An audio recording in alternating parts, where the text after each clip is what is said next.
திணறலும் வீசிங்கும் ஏற்படுது.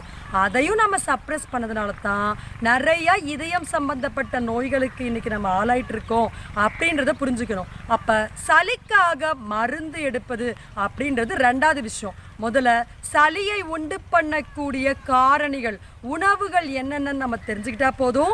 வாழ்நாள் முழுக்க சளி தொல்லை இல்லாமல் நல்லா சுதந்திரமாக மூச்சுடக்கூடிய ஒரு ஆரோக்கியமான உடலமைப்பை நாம் பெற முடியும். அதற்காக என்னென்ன விஷயங்களை நம்ம சற்று சிரத்தை எடுத்து கான்சன்ட்ரேட் பண்ணுன்ற முழுமையான தகவல் பற்றி தான் நம்ம இந்த பதிவில் பார்க்க போகிறோம்.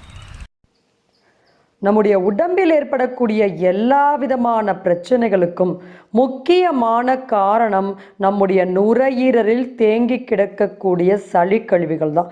சளி ஆட்டோமேட்டிக்காக வெளியே வந்தால் கூட நம்ம அதை சப்ரஸ் பண்ணி உள்ளுக்குள்ளே தள்ளிடுறோம். ஸோ இந்த மாதிரி பண்ணுறதுனால அந்த சளி ஒன்று நீராக மாறி